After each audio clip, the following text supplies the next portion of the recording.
પણ જ્યારથી આ માનવ ઘટની અંદર મારી ને તમારી ચેતનાએ પ્રવેશ કર્યો, ત્યારથી માંડી આ ઘટમાંથી જ્યારે નિષ્કાતિત થાય છે એની અવસર કીધો છે. એટલે આરે અવસરમાં જેને સદગુરુને શીખ્યા, સદગુરુ આ જ્ઞાનની સાથે સાથે એક મોટું વિજ્ઞાન આની અંદર છે. જ્ઞાન ભીતર લઈ જાય છે, વિજ્ઞાન બહારની તરફ લઈ જાય છે. વિજ્ઞાન વિસ્તૃતીકરણ કરે છે, જ્ઞાન કેન્દ્રમાં લાવે છે. જ્ઞાન અને વિજ્ઞાન, જ્ઞાનનો દીકરો છે વિજ્ઞાન. કેમ કે બાપ થકી દીકરાનો જન્મ થતો હોય છે, વિસ્તૃત થતો હોય છે. એટલા મોટું જબરજસ્ત મોટું વિજ્ઞાન છે આની અંદર. ઓહમ સોહમ શબ્દ નાભીથી ઉલટે જાપ અજપા કહેવાય. અંદર જાય છે ઓહમ, બહાર આવે છે સોહમ.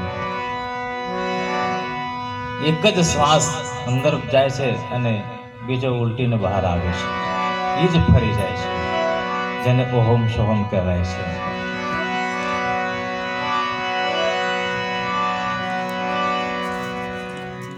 જાગ્રત અવસ્થામાં આપણી શ્વાસ બિલકુલ નોર્મલ ચાલે છે, પણ જ્યારે આપણે ભર નિંદ્રામાં ઊંઘી જઈએ છીએ ત્યારે એ જ શ્વાસા નાભીથી ચાલવા માંડે છે.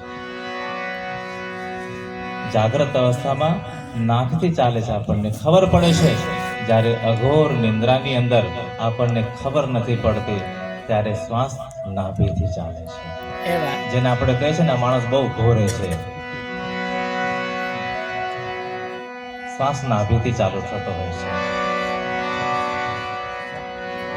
જે યોગ્યોની ક્રિયા છે એ જ આપણી ભીતર થાય છે, પણ ફરક એટલો જ છે કે એ જાગ્રત અવસ્થામાં કરવામાં આવે છે અને આ અવસ્થા જાગ્રતની હોતી નથી, હોશમાં નહીં.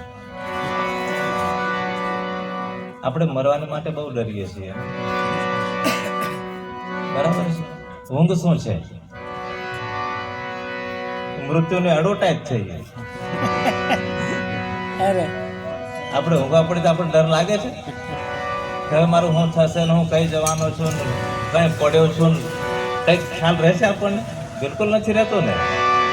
આપણને તો જરા કે ડર નથી લાગતો, બસ આરામથી ઊંઘી જઈએ છીએ આપણે પથારીમાં. મૃત્યુની એડવર્ટાઇઝ છે ઊંઘ.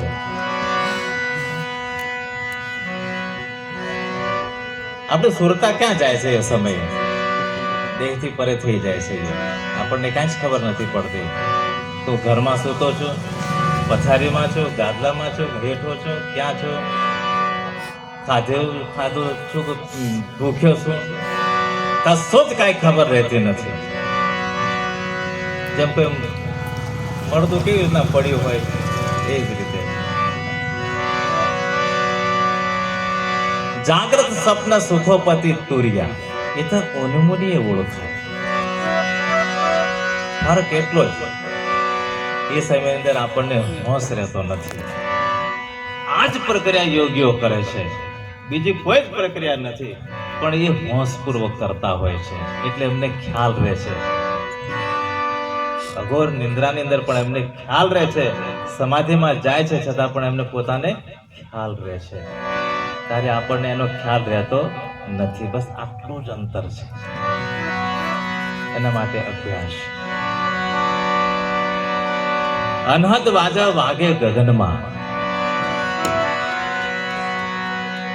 આ બ્રહ્માંડ નવગ્રહ ફરી રહ્યા છે. આમ તો 7 છે, બીજા અન્ય હશે ઘણા બધા. એ પ્રત્યેક ગ્રહોની પોતાની એક આગવી ધ્વનિ છે,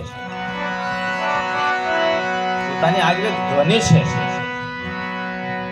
એ રીતે નવગ્રહ આપણા શરીરની અંદર છે.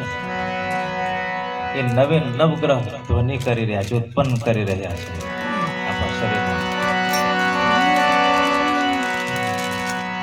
એ ઉત્પન્ન થાય છે ધ્વનિ, અને 7 ચક્રોની અંદર એ 7 ગ્રહો હોય છે. 2 ગ્રહો છાયા ગ્રહ છે.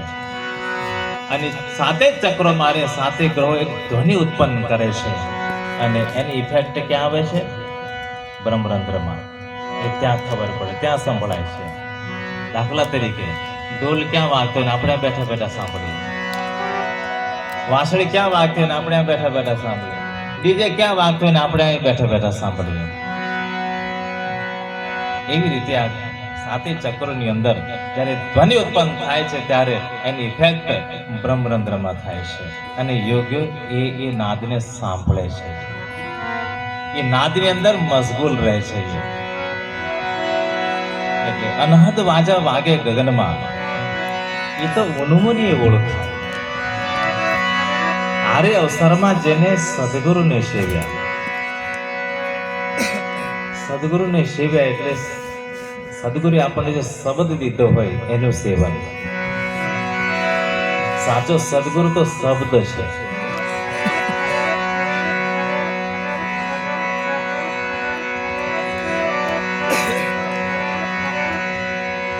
આપણી સુરતા એ સાચું શિષ્ય છે. આપણો દેહ પડી જવાનો છે. જેમ આપણે ગુરુને કોઈને બી માનતા હોય, એનો બી પંચ ભૌતિક શરીર છે, એ બી જવાનો છે. જલ સમાધિ થાય, કાં તો ભૂમિ સમાધિ થાય, કાં તો અગ્નિ સંસ્કાર થાય, ગમે તે રીતે પંચ ભૌતિક શરીર તો જવાનું જ છે. ગુરુ નહીં જવાનું, ચેલા નહીં જવાનું. એટલે સદગુરુ કબીર સાહેબ શું કહે સુંદર વાણીમાં, એક ડાલ તો પંછી બેઠા, કોણ ગુરુ કોણ ચેલા. ગુરુ की करनी गुरु जाने, चेला की करनी चेला. साधु भाई उड़ जावे हंस.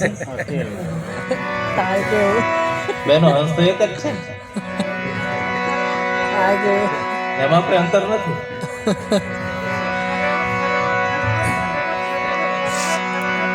તો ઈ તત્વ સુધી પહોંચવા માટે સદગુરુ જે શબ્દ કીધો છે એ જ સદગુરુ છે મુખ્ય, અને આપણી સુરતા એ શિષ્ય છે.